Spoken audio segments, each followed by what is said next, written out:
नमस्कार, जय श्री राम। मुकुल राय के टीएमसी में वापस लौट जाने के कारण से कल से मैं देख रहा हूं कि भारतीय जनता पार्टी के राष्ट्रवाद का समर्थन करने वाले बहुत सारे हमारे साथी एक निराशा के वातावरण में हैं। वामपंथियों ने मुकुल राय के टीएमसी को ज्वाइन करने के मामले को इस प्रकार से प्रस्तुत किया है कि जिससे लगे कि मुकुल राय ने ठीक किया है। एक महत्वपूर्ण बात है, भारतीय जनता पार्टी जिस विचार को लेकर के इतनी लंबी यात्रा को पूर्ण कर रही है, वह विचार एक दिन का नहीं है। 1952 में जनसंघ की स्थापना से लेकर के आज तक भारतीय जनता पार्टी ने अपने विचार को नहीं बदला। चाहे वो श्यामा प्रसाद मुखर्जी के बलिदान की बात रही हो या दीनदयाल जी उपाध्याय के बलिदान की बात हो, उसके बावजूद भी भारतीय जनता पार्टी के कार्यकर्ताओं में कोई निराशाई के भाव नहीं आया। लेकिन मैं देख रहा हूं पिछले 2-3 दिन से बंगाल की घटना को लेकर के, खासकर पश्चिम बंगाल के चुनाव परिणाम आने के बाद से जो बंगाल में चुनाव के बाद हिंसा हुई है उसको लेकर के, और कल मुकुल राय की टीएमसी में वापसी को लेकर के एक आम भाजपा समर्थक कार्यकर्ता निराशाई के भाव में जी रहा है। एक विचार से आप एक सोचिएगा, क्या किसी भी प्रकार के विचार के साथ चलने के लिए और किसी भी लक्ष्य को प्राप्त करने के लिए क्या बलिदानों की आवश्यकता नहीं पड़ती? क्या हम राम जन्मभूमि के मामले को ही अगर आगे लेंगे तो हमको ये समझ में आना चाहिए कि 1987 से जो लड़ाई क्रमबद्ध तरीके से लड़ी गई, उसमें सैकड़ों लोगों का, हजारों लोगों का बलिदान हुआ।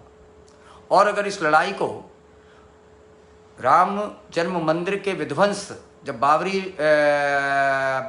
बाबर के सेनापति मीर बाकी ने किया था 1526 में, अगर तब से लेकर के अगर हम आज तक की बात करें तो करीब 1,30,000 के करीब बलिदान हमने इस लड़ाई में दिए।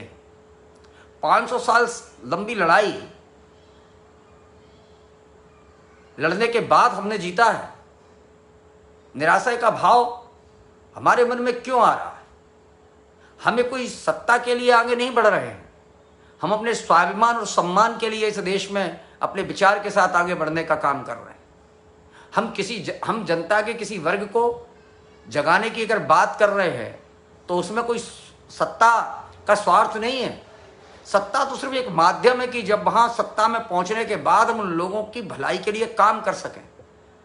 मूल में तो उन लोगों की जो पीड़ा है, उस पीड़ा को समाप्त किए जाने के लिए का उद्देश्य है, और उसके लिए लगातार सरकारें काम कर रही हैं। मोदी जी के नेतृत्व में लगातार इस दिशा में काम किया जा रहा है। आप सोचिएगा कि राम जन्मभूमि का जो आंदोलन है, वो आंदोलन 1987 से जिस क्रमबद्ध तरीके से चला, उसमें कार्यसेवा के दौरान कई कार्यकर्ताओं की मृत्यु हुई, गोलियां चली। मुलायम सिंह की सरकार ने बाकायदा कार्यसेवकों पर गोलियां चलाई, लेकिन निराशा का भाव तो कभी नहीं आया ना। लगातार हमारी लड़ाई चलती रही, हमारी सरकारें नहीं रही, प्रदेश में सरकारें नहीं रही, केंद्र में सरकारें नहीं रही, लेकिन उसके बावजूद भी लड़ाई तो कभी नहीं रुकी ना। वो लड़ाई तो लगातार जारी रही ना। अगर वही लोग अगर उस दिन अगर उस लड़ाई को निराशा के भाव में डूब करके अगर छोड़ देते, तब आज हम जिस उत्साह के साथ राम जन्मभूमि के शिलान्यास को देखते हैं, तो क्या उस दिन हमारे लिए कभी जीवन में पूरा हो पाता? क्या वो दिन हमारे लिए एक स्वप्न बन करके नहीं रह जाता? इसलिए विचार के साथ खड़े होने के लिए, वो विचार की जब तक पूर्णता नहीं हो जाएगी तब तक आपको संघर्ष लगातार करना ही पड़ेगा, और उसमें जो बलिदान होंगे वो होंगे ही, होकर रहेंगे। वो मेरे घर से भी होंगे, आपके घर से भी होंगे, किसी और के घर से भी होंगे। जो उस विचार के साथ चलेंगे उनको उस लड़ाई में बलिदान देना ही पड़ेगा। हम राष्ट्रवाद की बात को लेकर के चलते हैं, तो राष्ट्रवाद की बात को लेकर के आगे चलेंगे तो उसके लिए बहुत सारी चीजों के लिए एक अनुकूल वातावरण बनाने की आवश्यकता है। उसमें सरकारों को बनाना भी प्राथमिकता है।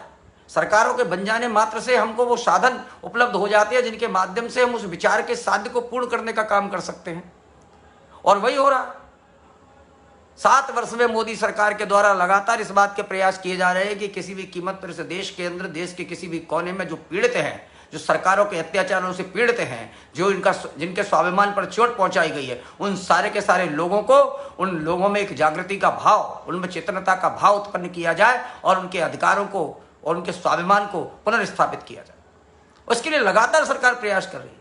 आप बंगाल की बात को छोड़ दें, आप दूसरी बात अगर करेंगे तो देखिएगा लक्षद्वीप में क्या है, सरकार चुप बैठ सकती है। 96% आबादी है लक्षद्वीप की, जहां मुसलमान रहते हैं, और लक्षद्वीप में कहा वहां कोई विधानसभा के चुनाव नहीं होने हैं। सरकार ने जो प्रशासक नियुक्त किया उसके माध्यम से सरकार जो चीजें हो सकती है राष्ट्रवाद के लिए वो सारी की सारी चीजें कर रही है लगातार, लेकिन वहां से विरोध हो रहा है। सरकार ने वहां गौहत्या पर प्रतिबंध लगाया, वहां 2 से ज्यादा लोगों के चुनाव लड़ने पर प्रतिबंध लगाया, सरकार ने वहां एक गुंडा एक्ट नाम का कानून उसको लागू किया, सरकार ने वहां स्मगलिंग को रोकने का काम किया। क्या अंतर पड़ता है लक्षद्वीप में अगर सरकार यह काम नहीं करती तो? लेकिन मोदी सरकार का उद्देश्य सिर्फ सत्ता प्राप्ति नहीं है, सत्ता के माध्यम से देश के अंदर जो व्याप्त बुराइयां हैं उनको दूर करने का काम करने की बात है, और उसको लगातार कर रहे हैं। आप आसाम की हालत देखिएगा और आज से 5 साल पहले आसाम की हालत देखिएगा। आसाम में आज की डेट में हमने मुख्यमंत्री बदल के काम करना प्रारंभ किया है।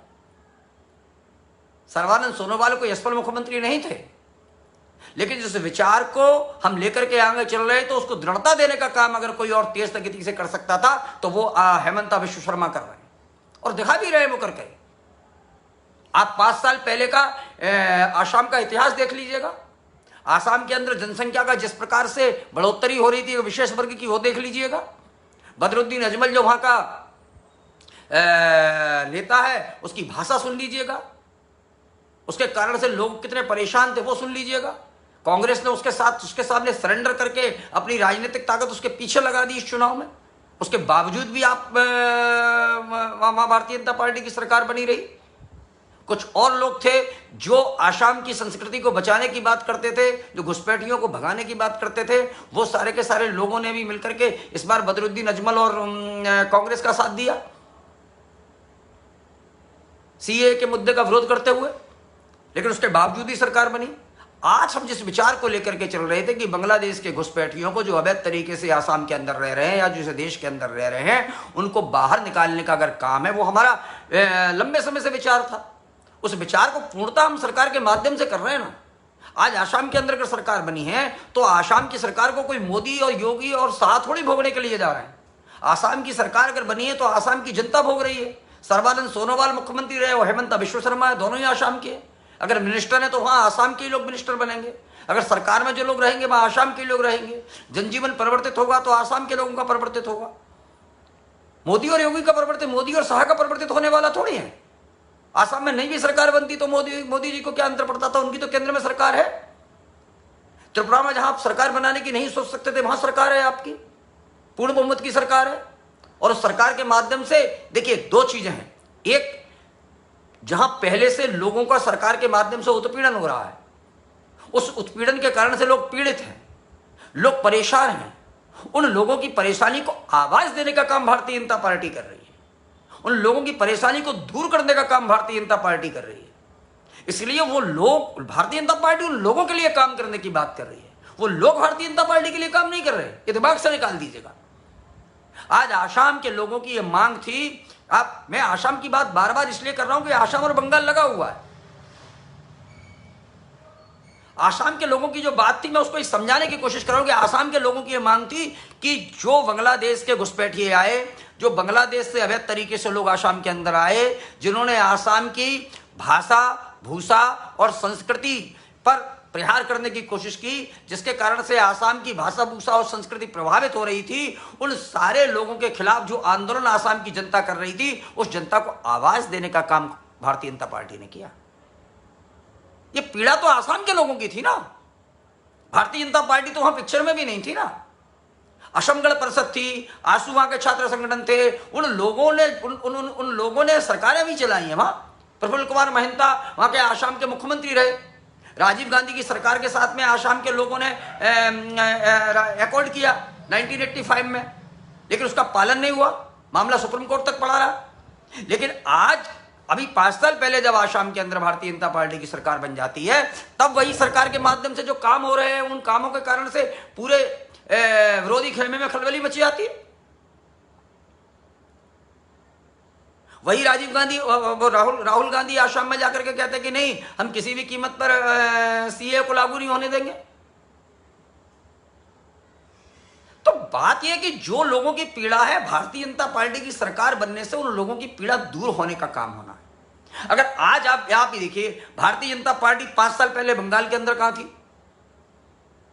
अगर बंगाल के लोगों ने भारतीय जनता पार्टी की आशाभरी दृष्टि से देखा तो इसलिए देखा कि भारतीय जनता पार्टी उनके स्वाभिमान और सम्मान की रक्षा करने के लिए वचनबद्ध है। अगर उन लोगों को सिर्फ राजनीतिक सत्ता का परिवर्तन ही करना होता बंगाल के लोगों को, तो उनके लिए बहुत ईजी था कि वे कांग्रेस और वामपंथियों को साथ देते। उनका वहां कैडर भी था, उनके वहां स्थानीय स्तर पर लोग भी थे। 44 सीटें कांग्रेस के पास थी और 28 या 24 सीटें वामपंथियों के पास थी। वामपंथियों के चारों राजनीतिक दलों का वह बंगाल के अंदर प्रभाव क्षेत्र भी था। लेकिन उनके धर्म पर चोट हो रही थी, उनकी अस्मिता पर चोट हो रही थी, उनके जय श्री राम कहने पर प्रतिबंध लगाया जा रहा था। तो उन सारे प्रतिबंधों, भारतीय जनता पार्टी ने तो प्रतिबंध नहीं लगाए थे। जय श्री राम कहने पर अगर किसी के खिलाफ मुकदमा दर्ज किया जा रहा था, अगर किसी को प्रताड़ित किया जा रहा था, तो यह वहां की सरकार के द्वारा किया जा रहा था। उसको आवाज देने का काम भारतीय जनता पार्टी ने किया ना, और आवाज देने का काम किया तो बंगाल के लोगों ने भारतीय जनता पार्टी को समर्थन भी दिया, पूरी ताकत के साथ समर्थन दिया। लेकिन हम भी भ्रम में फंसे ना। हम उस बात को क्यों नहीं भूलते कि जब मोदी जी वहां रैली कर रहे थे तो हमने विरोध किया कि नहीं, कोरोना चल रहा है, रैली मत कीजिएगा। हम ही ने विरोध किया ना। हम ही बहुत भले आदमी बनकर के वहां 16 अप्रैल के बाद चिल्लाने लगे ना। जैसे ही वामपंथियों ने एक देश के अंदर एजेंडा बनाया और उनको लगा कि बंगाल के अंदर सत्ता परिवर्तन हो सकता है, अब इसलिए क्या करना चाहिए, मोदी को रोकिए। बाकी के दलों ने समर्पण कर दिया। राहुल गांधी और कम्युनिस्टों ने पूरी तरीके से अपने वोट का समर्पण करके बंगाल में सारा वोट ट्रांसफर कराने का काम टीएमसी के लिए कर दिया। मोदी को रोकना जरूरी था। कोरोना को लेकर के मोदी पर हमला किया कि मोदी रैली कर रहे हैं और लोग मर रहे हैं। उन्होंने एक एजेंडा चलाया। हमारे लोगों की सबसे ज्यादा पोस्ट है फेसबुक पर और सोशल मीडिया पर इस बात की थी कि मोदी जी को रैली नहीं करना चाहिए बंगाल के अंदर। 8 चरणों में चुनाव था, 4 चरण पूरे हो चुके थे। आप उसको उठा करके देख लीजिएगा। 4 चरणों में जो भारतीय जनता पार्टी ने जो गेन किया था, वो बाकी के 4 चरणों में भारतीय जनता पार्टी का गेन खत्म हो गया और टीएमसी पूरी ताकत के साथ आगे बढ़ गई। 3 सीट से 75 सीट तक हम पहुंचते हैं। 77 सीटें मिली हैं 2 लोगों को इस्तीफे के बाद, 75 सीटें पर पहुंचते हैं। 70 से ज्यादा सीटें हम 4 से लेकर के 3000 और 4000 के अंतर से चुनाव हारते हैं। क्या एक दिन में सत्ता में परिवर्तन हो जाना चाहिए? और सत्ता में परिवर्तन होने से मिलना क्या था? जब मोदी जी को वहां का मुख्यमंत्री बनना था क्या? अगर वहां सत्ता में आज परिवर्तन हो जाता तो अब वहां के लोग आज जय श्री राम का नारा पूरी ताकत के साथ लगा सकते थे और उनके किसी भी धार्मिक, सामाजिक, किसी भी हित पर कोई चोट नहीं होती। वो पीड़ित नहीं होते, वो परेशान नहीं होते। ये मात्र सरकार बदलने की बात है। मुकुल राय चले गए, जाना ही था मुकुल राय को।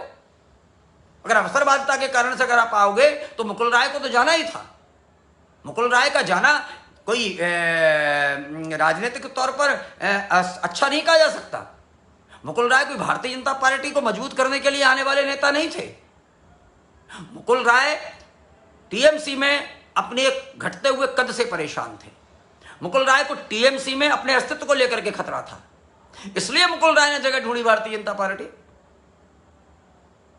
कोई मुकुल राय भारतीय जनता पार्टी के लिए टीएमसी छोड़ करके नहीं आए थे कि भारतीय जनता पार्टी को मजबूत करना है। वो तो भारतीय जनता पार्टी ने उसको सम्मान दिया। भारतीय जनता पार्टी तो अपना आधार बनाने के लिए जा रही थी ना। स्थानीय काम तो स्थानीय लोग ही करेंगे ना। बाहर के लोग तो रैलियां करेंगे, लेकिन स्थानीय लोगों के बीच में जाने का, कैडर बनाने का काम, लोगों से वार्ता करने का काम, लोगों की समस्याओं को सुनने का काम, उनका निराकरण करने का काम, वहां की स्थानीय भाषा में बात करने का काम तो यहाँ के स्थानीय लोग ही करेंगे ना। उसके लिए वहीं के लोगों की जरूरत पड़ेगी ना। जब आप सरकार में होते हैं तब आपके साथ आपका धरातल धीरे धीरे धीरे धीरे बहुत तेजी के साथ बढ़ने लगता है। जब आप सरकार में नहीं होते तब आपका धरातल धीरे धीरे धीरे धीरे बहुत तेजी के साथ खिसकने लगता है।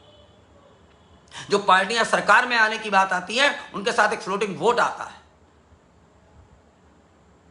और अगर आखिरी के 4 चरणों में अगर मोदी जी रैली किए होते ना, तो 4000 जो आप 4000 के ऐसे कम के मार्जिन से जो आप 70 सीटें आ रहे हैं, वो सारी की सारी 70 सीटें आपके पास होती।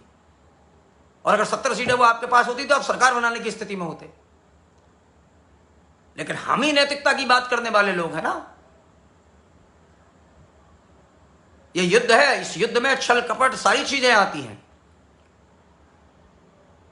हमारे लोगों ने सबसे ज्यादा, मैं 16 तारीख को 14 तारीख को राहुल गांधी बंगाल के अंदर रैली कर रहे हैं। 16 तारीख को राहुल गांधी इस बात की घोषणा करते हैं कि मैं बंगाल के अंदर रैली नहीं करूंगा क्योंकि कोरोना फैल रहा है। 18 तारीख को राहुल गांधी फिर इस बात की बात करते हैं। लेकिन हमने मोदी को टारगेट कर लिया। मोदी जी ने सारी रैलियों को इकट्ठा करते हुए 2 दिन के लिए फिक्स किया था उस पर, लेकिन वो जो एक ही दिन में जो 4 रैली करने वाले थे वो भी कैंसिल कराई गई 23 अप्रैल की। तो ये जो चीजें जो चल रही हैं, इसमें हमारी सहभागिता कितनी है? आज भी अगर मान लीजिए बंगाल के लोगों के उत्पीड़न के लिए हमने एक संघर्ष किया, उस संघर्ष को हमने धार दी, उस विचार को आगे लेकर के चल रहे हैं, तो क्या आज हम उसको विचार को छोड़ देना चाहिए? क्या हमको उस सारी चीजों को छोड़ देना चाहिए? नहीं, जो जहां था वहीं रहेगा। वो विचार तो आगे बढ़ेगा ना। अगर हमारा ऐसा कहना है कि लोगों का उत्पीड़न हो रहा था, तो उस उत्पीड़न के खिलाफ संघर्ष करने का काम तो हमारे लोगों को करना ही होगा ना। उन लोगों को भी करना होगा जो कर रहे हैं। और बंगाल का एक अपना चरित्र है, वहां का एक अपना तरीका है काम करने का लोगों का। लेकिन आप ये समझिएगा कि आप में निराशा का भाव आ सकता है, भारतीय जनता पार्टी के संगठन में कोई निराशा का भाव नहीं है। वो तो वहां ऐसी ऐसी जगह काम कर रहे हैं जहां सत्ता दूर दूर तक दिखाई नहीं देती। केरल के अंदर तमाम सारे स्वयंसेवकों के साथ क्या हुआ है आपकी जानकारी में? केरल में कहीं सत्ता दूर तक दिखाई नहीं दे रही, लेकिन उसके बावजूद भी काम कर रहे हैं, आवाज उठा रहे हैं, अपनी बात को कह रहे हैं। सबरीमाला में हिंदुओं की बात को आवाज देने का काम हमने किया।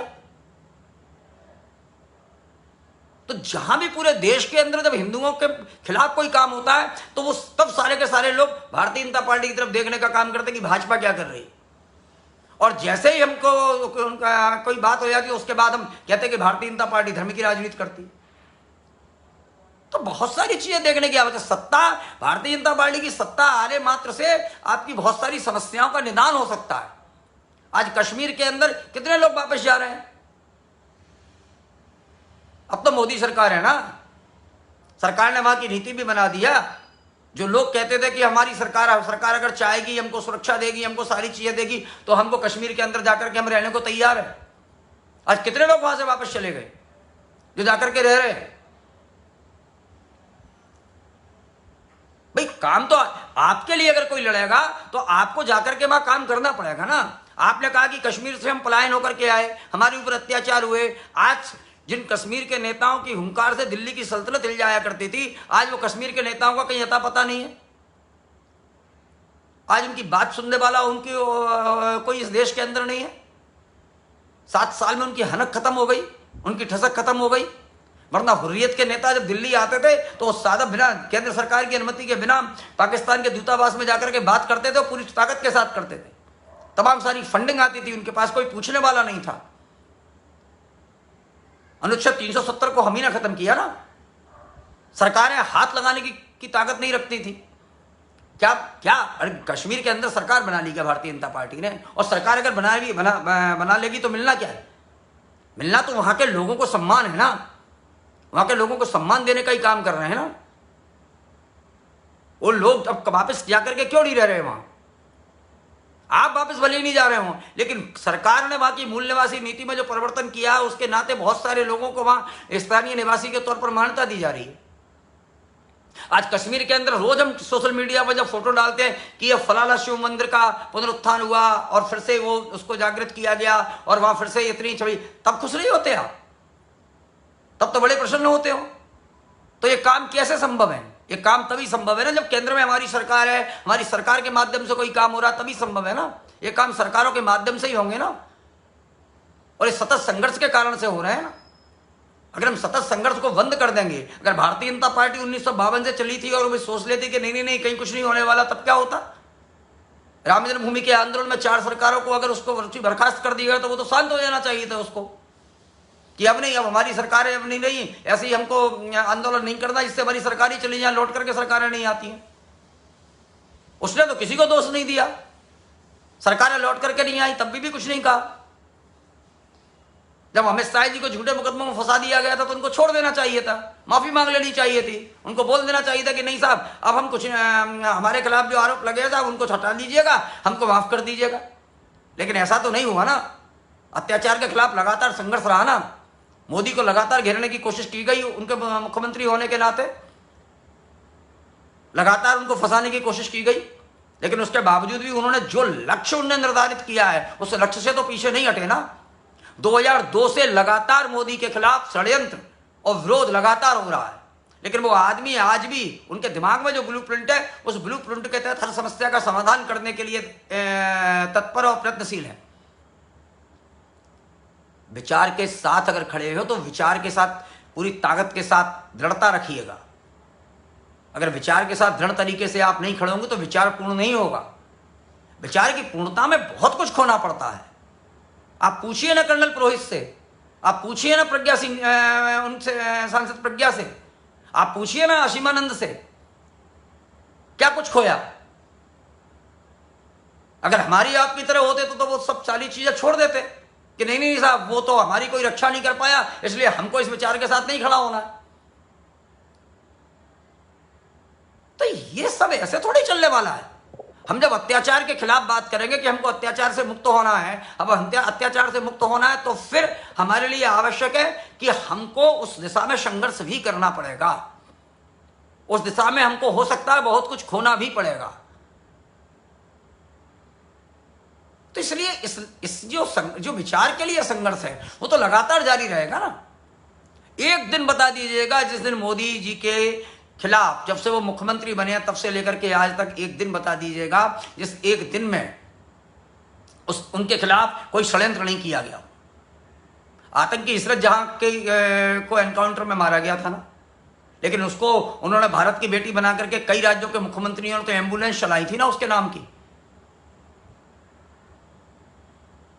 तो ये जो सब चल रहा है वो तो आदमी समझ रहा है ना कि मेरे खिलाफ तो ये सारे षड्यंत्र होंगे, लेकिन मुझे तो फिर भी वही काम करना है। अब भारतीय जनता पार्टी को एक राजनीतिक दल के तौर पर मत देखिएगा। उसके सत्ता में होने मात्र से आपकी बहुत सारी समस्याओं का समाधान होने की बात होती है। भारतीय जनता पार्टी ये कहती है कि इस देश के अंदर हिंदुओं के हितों की सुरक्षा उतनी ही की जानी चाहिए जितने दूसरे लोगों की चिंता इस देश के अंदर लोग करते हैं। भारतीय जनता पार्टी कहती है कि इस देश के अंदर तुष्टीकरण नहीं होना चाहिए। भारतीय जनता पार्टी के कारण से ही आज देश के अंदर सरकारी खर्चे पर इफ्तार की पार्टियां बनना बंद हो गई हैं। यह आसान काम नहीं है, आसान बात नहीं है। जिन चीजों को उसने आवाज दी है, जिन चीजों के लिए आपको जागृत किया है, सत्ता में कौन लोग बैठेंगे, सत्ता में भोगेंगे, बहुत सारे लोग ऐसे होंगे जो सत्ता का दुरुपयोग भी करेंगे। मैं ये इनकार नहीं करता कि सत्ता का एक अपना लक्षण होते हैं कि जो लोग जब कभी सत्ता में आते हैं तो हर आदमी उतना निर्मोही मोदी और योगी की तरह नहीं होता। कुछ लोग सत्ता का दुरुपयोग भी करते हैं, लेकिन भाजपा सरी के दलों के सत्ता में बने रहने मात्र से आपके हित सुरक्षित बने रहेंगे। पहली चीज, किसी के साथ अन्याय नहीं हुआ, किसी के भी साथ, किसी के मतलब किसी के भी साथ अन्याय नहीं होगा। दूसरी चीज, किसी प्रकार का खुलेआम भ्रष्टाचार नहीं होगा। आप देखिएगा कि 10 साल की यूपीए की सरकार में खुलेआम हिंदुओं को प्रताड़ित करने के लिए कितने ज्यादा बिल लाए गए। राम को काल्पनिक कहने वाले लोग इस देश के अंदर पैदा हो गए। राम सेतु को तोड़ने की कल्पना करने वाले लोग इस देश के अंदर पैदा हो गए। सांप्रदायिक लक्ष्य सा बिल को लाकर के हिंदुओं के ऊपर अत्याचार कराने की पूरी तैयारी की जाने लगी। उस लड़ाई को लड़ा किसने? अगर उस लड़ाई को नहीं लड़ा गया होता तो आज हम कहां स्थिति में होते? अगर वो बिल पास हो गया था तब क्या स्थिति होती? तो एक किसी घटना से लेकर के, एक किसी बात से लेकर के हम सिर्फ निराशा के भाव में डूब जाओ और हम कह रहे नहीं, अब हमको नहीं लड़ना है क्योंकि हम तो, अरे आप तो जहां चले थे उससे और पीछे चले जाओगे। 2 कदम चले हो, 2 कदम और आगे चलोगे, 4 कदम और आगे चलोगे, ये तो सब होगा। आप अगर आज सफल नहीं हुए तो ठीक है, कल सफल होगे। अगर आप आज ही निराशा के भाव में आ जाओगे तो कल सफल कैसे होगे? आज बंगाल में सत्ता नहीं आई, कल आपकी सत्ता आएगी, परसों आपकी सत्ता आएगी। मुकुल राय को कोई मुख्यमंत्री बनाने की बात भारतीय जनता पार्टी ने थोड़ी की थी। और मुकुल राय अगर ये सोच करके आए थे कि भारतीय जनता पार्टी को मुख्यमंत्री बनाएगी तो उनके मन के अंदर भ्रांति थी। ये उनको सोचना चाहिए था। वो बताए ना कि वो क्यों भारतीय जनता पार्टी में आए थे। अगर ममता बनर्जी की पार्टी में अपने घटते कद को कारण से अगर भारतीय जनता पार्टी को छोड़ करके आए थे तो आज वापस जाना उनका अवसरवादिता कहलाता है। और अगर मुकुल राय भारतीय जनता पार्टी को मजबूत करके अपने विचार को पुष्ट करने के लिए आए थे तो आज उनका जाना कायरता कहलाएगा, स्वार्थ सिद्धि कहलाएगा। उनके पास कोई कारण नहीं अपने आप को स्पष्ट करने का कि सिर्फ इसलिए कि हम अगर इधर सत्ता नहीं मिली तो हम वापस वहीं पहुंच जाए जहां से निकल करके आए थे, वहां सत्ता आ गई है इसलिए। अगर वामपंथियों की सत्ता अगर आ जाती, मान लीजिएगा अगर बंगाल के अंदर वामपंथियों की सरकार बन जाती तो मुकुल राय क्या करते फिर? भाई चुनाव में तो किसी की भी सरकार बन सकती थी ना, तो ऐसा नहीं होता। और हर निर्णय उनके अनुसार थोड़े लिए जाएंगे। शुभेंदु अधिकारी आएंगे तो शुभेंदु अधिकारी भी पार्टी का काम करेंगे, बाकी के और दूसरे लोग आएंगे तो वो भी पार्टी का काम करेंगे। ठीक है, आप अगर कोई लक्ष्य अगर 1 मिनट सफल नहीं हुआ तो नहीं हुआ, आगे होगा। भारतीय जनता पार्टी तो 2 सीट से लेकर के आज इतनी बड़ी लड़ाई लड़ रही है इस देश के अंदर। 1984 में भारतीय जनता पार्टी को 2 सीटें मिली थी पूरे देश के अंदर लोकसभा के चुनाव में, लेकिन तब भी उसका विचार एक ही था, प्रखर राष्ट्रवाद। और प्रखर राष्ट्रवाद की चीजें 3 चीजों से पूर्ण का अनुच्छेद 370 को हटाना, बांग्लादेश के घुसपैठियों को देश से बाहर करना और तीसरा राम मंदिर निर्माण। ये 3 चीजों का संकल्प था। 2 चीजें पूर्ण हो चुकी है, तीसरी चीज पूर्ण होने के कगार पर है और उसका सबसे ज्यादा प्रभाव आसाम से लेकर के बंगाल तक है। इसीलिए बंगाल में सत्ता होना बहुत जरूरी है, आज नहीं तो कल। बंगाल में सत्ता आनी चाहिए, क्योंकि बंगाल में अगर सत्ता भारतीय जनता पार्टी की आएगी तभी वो सारी की सारी चीजें होंगी जिस लक्ष्य की पूर्ति के लिए हम आगे बढ़ रहे हैं। बांग्लादेश के घुसपैठियों को अगर इस देश से बाहर करना है, रोहिंग्याओं को अगर इस देश से बाहर करना है, आतंकी गतिविधि करने वाले लोगों को अगर इस देश से बाहर करना है, तो बहुत जरूरी है कि हमारी सरकार होनी चाहिए। सत्ता प्राप्ति के लिए नहीं, इन सारी चीजों के लिए। आज आसाम से आप देखिएगा, उत्तर पूर्व के लोगों के साथ दिल्ली में हमेशा अन्याय होता था। जब से मोदी सरकार बनी है तब से वहां किसी प्रकार का कोई उनके खिलाफ अन्याय नहीं होता। आज असम से लेकर के पूरे 7 सिस्टर्स में खुशहाली और विकास की गंगा बह रही है। जिन जगहों पर कभी रेल नहीं पहुंचती थी वहां रेलें पहुंच रही हैं। अब देखिए ना पूरे 7 सिस्टर्स का क्या माहौल है। लेकिन वहां के लोगों को पिछली सरकारों के द्वारा पूरी तरीके से टारगेट करके उनके साथ अन्याय कराया जाता था। धर्म परिवर्तन कराने वाली बहुत सारी शक्तियां वहां सक्रिय थी जो भारत के खिलाफ उन लोगों को भड़काती थी, और भड़काने के बाद ये सारी की सारी कार्रवाइयां करती थी, जिससे लोगों को लगा कि नहीं हमको धर्म परिवर्तन कर लेना चाहिए जिससे कि हमारी रक्षा हो सके, अन्यथा सरकारें हमको टारगेट करेंगे। लेकिन आज तो वहां सब लोग खुशहाल रह रहे, जिस धर्म में भी रहना चाहते उस धर्म के साथ रह रहे, उनमें किसी के साथ कोई अन्याय नहीं हो रहा। त्रिपुरा में तो आपको कल्पना भी नहीं होगी सरकार बनने की, लेकिन उसके बावजूद ही सरकार बनी। आसाम में पूरी ताकत के साथ में घुसपैठियों को बाहर निकालने के लिए सरकार जो काम कर रही है वो बिना भारतीय जनता पार्टी की सरकार के संभव था क्या? काम करने के लिए सरकारों में होना जरूरी है। हम जिन मुद्दों पर सरकारों को लेकर के आते हैं वो मुद्दे आज 7 साल के अंदर सने पूरे हुए और उनको पूरा करने के लिए उस आदमी के जो व्यक्ति नेतृत्व कर रहा है, मोदी जो नेतृत्व कर रहे हैं, उनके दिमाग में ब्लूप्रिंट है। आपके कहने से आपके कह देने मात्र से समस्या का समाधान नहीं हो जाएगा, या आपके सुझाए गए रास्ते से समस्या का समाधान नहीं हो जाएगा। एक बात मैं बता दूं आपको, मोदी जी सदैव से एक पहेली है और पूरी दुनिया उस पहेली को पढ़ने की कोशिश कर रही है, लेकिन मुझे लगता है कि पूरी दुनिया में कोई भी आदमी मोदी जी को नहीं पढ़ सकता। इसलिए वो आज भी अपने लक्ष्य की पूर्णता के लिए संघर्ष कर रहे हैं। 7 साल में उन्होंने जो परिवर्तन किया है वो आपको स्पष्ट दिखाई दे रहा है। लेकिन हम कहाँ विधेय हुए हैं? हम तो एक बनजाती सरकार, उसी सरकार का विरोध करने की बात करने लगते हैं। यूपी के चुनाव में अब हमको दूसरी जाति, फलाना वर्ग और ये सारी चीजें लगती। लेकिन जरा सोचिएगा 2012 से 17 की जो उनकी सरकार रही मुलायम सिंह जी अखिलेश की, उस सरकार में तुम्हारे साथ क्या हुआ? उस सरकार में तो विशेष जाति के लोगों का ही प्रभुत्व रहता था ना, और विशेष धर्म के लोगों का। गणेश जी की प्रतिमा पर पर्दे डालने के लिए सरकारी फरमान जारी होता था ना कि ताजिए निकल रहे हैं इसलिए गणेश जी की प्रतिमा पर पर्दे डल जाएंगे। होली पर बाकायदा सरकारी फरमान अखिलेश की सरकार में इस बात का जारी होता था ना कि अगर होली के रंग से अगर किसी मस्जिद पर कोई रंग गिर जाएगा तो सरकारी खर्चे पर पुताई होगी। आजम खान की तूती बोला करती थी ना। आजम खान एक नाराज हो गए थे तो मुलायम सिंह लिवाने उनके घर तक गए थे ना उनको मनाने के लिए। जब जयप्रदा की चड्डी के रंग के बारे में आजम खान ने कहा था तब कौन थी जयप्रदा?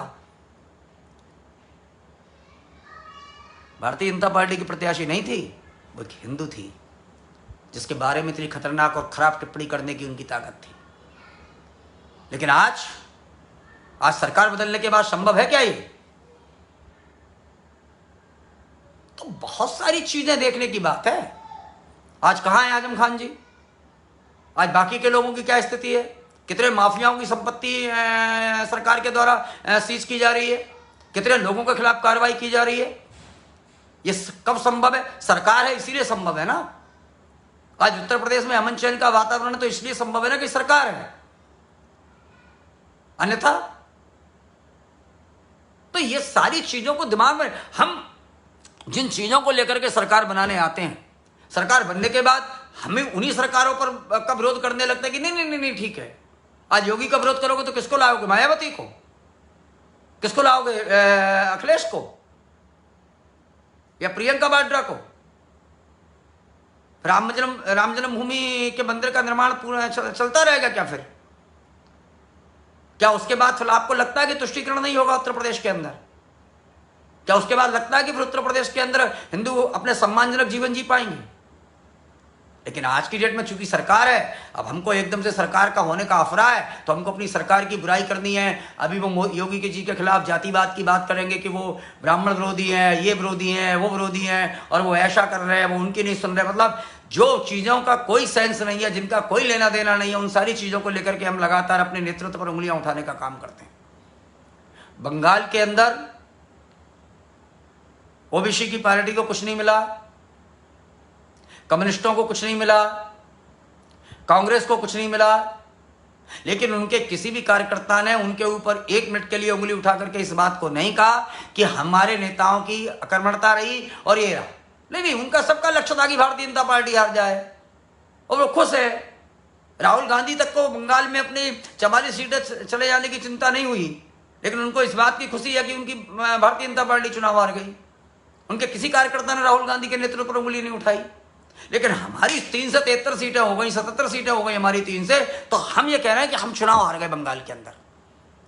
हमारी समस्या ये है क्योंकि हमारे दिमाग पर भी कब्जा जो कर रखा है वो वामपंथियों ने कर रखा है ना।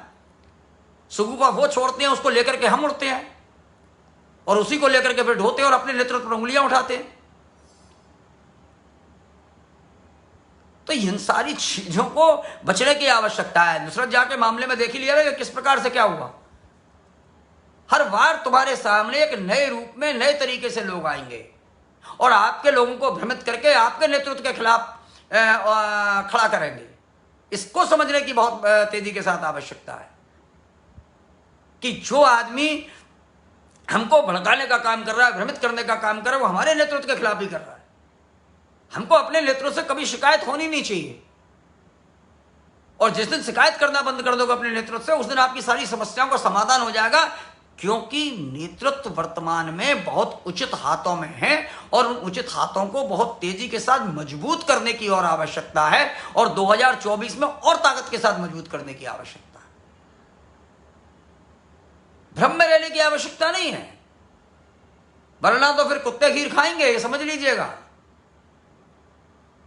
क्योंकि कांग्रेस और दूसरे लोग अपने लिए वोट नहीं मांगते, वो खुद के लिए वोट नहीं मांगते, वो आपके नेतृत्व के खिलाफ आपको भड़काते और आपके कैंडिडेट के खिलाफ आपसे कहते हैं कि उसको वोट मत दीजिएगा। जब आप उसको वोट नहीं देंगे तो किसको वोट देंगे? किसको वोट देंगे? जिसको वोट देंगे आप तो वर्ष वो वही बात करेगा। वो आज महाराष्ट्र के अंदर क्या हुआ? महाराष्ट्र के अंदर तो यही हुआ ना कि सिर्फ तीनों लोग मिल गए ना वो, और मिलकर के बेशर्मी के साथ सत्ता चला रहे हैं ना। आप कल्पना भी नहीं कर सकते थे कि शिवसेना एनसीपी और कांग्रेस के साथ मिलकर के सत्ता चलाएगी, लेकिन उसके बाद भी सत्ता चला रहे, पूरी ताकत के साथ चला रहे। जो काम शिवसेना नहीं करना चाहिए था वो काम एनसीपी और कांग्रेस के एजेंडे के तहत शिवसेना वही काम कर रही है। आज सत्ता से बाहर होने के बावजूद भी महाराष्ट्र के अंदर कांग्रेस और एनसीपी का एजेंडा लागू हो रहा है। मित्रों, सीधी सीधी बात यह है कि सरकारें बनकर के हमारे जो परेशानियां, उन परेशानियों का निराकरण होना है, और इसके अलावा और कुछ नहीं। तो इसलिए ये सब कौन आया कौन गया ये सब जाते रहेंगे, लेकिन विचार के साथ खड़े होने की बात है, अत्याचार के खिलाफ संघर्ष करने की बात है, अत्याचार के खिलाफ हमारी एकजुटता की बात है। तो उस लड़ाई को कभी समाप्त नहीं होने देना चाहिए, और ऐसे जो लोग अत्याचार कर रहे हैं उन लोगों के खिलाफ लगातार हमको अपनी आवाज उठाते रहना चाहिए। जय हिंद, जय भारत।